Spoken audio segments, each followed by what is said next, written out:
Welcome to LifeWords Day by Day. Let me tell you, we have a spicy one for you today. Listen to what Paul writes in 1 Corinthians chapter 14, verses 33 through 34. As in all the churches of the saints, the women should keep silent in the churches, for they are not permitted to speak, but should be in submission, as the law also says. In this next section, Paul addresses a specific problem that seems to be taking place in Corinth. And that was a certain group of women would either interrupt a prophet or start a Q&A session or want to exert some type of authority over the church and over the prophets. In regards to that, Paul says women should remain silent.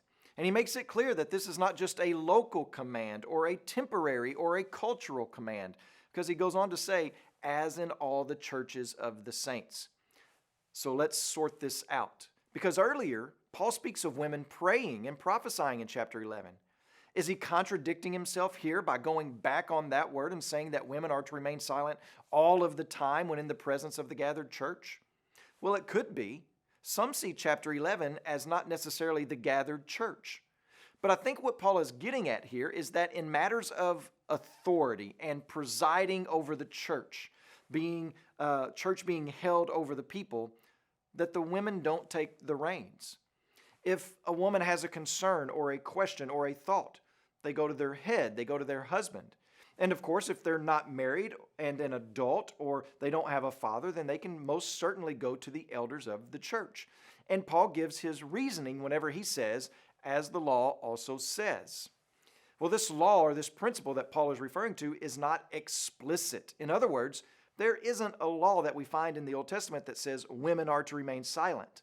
But it was the practice in the synagogue, and there was a law or principle built within the creational design that man was the head of his wife and that he was to lead her in love.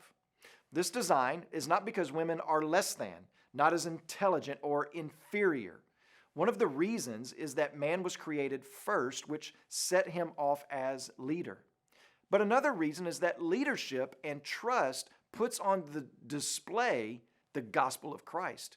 How Christ leads the church and the church follows. How Christ protects the church from temptation by empowering her, and how the church follows and taps into that power.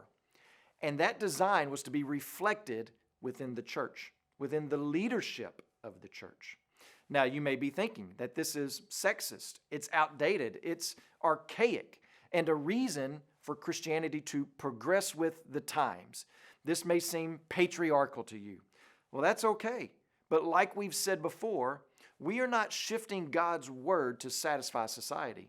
And if we take a closer look at what God's word does for women, especially in that day and time, then we will find that the status of women skyrocketed within the Christian church because of this creational design. Woman is not inferior or less than. We've said that. Women can teach and lead. Women were to be loved and cherished and nourished and nurtured. You were not going to find those principles at play at that particular time in the culture except in Christianity. Christianity elevated and raised the status of women in society, and it did so without tampering with the protective and creative design of the roles of men and women.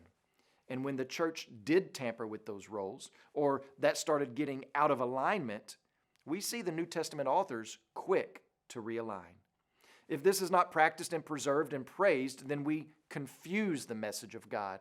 If this is rejected, then Paul says that the woman brings shame on herself. So this is a matter of displaying the order and design of God for the sake of the clarity of the message. Today, when you pray, please pray for Tommy Rose and his family, our missionaries in Mexico. And also remember the Armenian LifeWord broadcast that's heard in Armenia and Lebanon.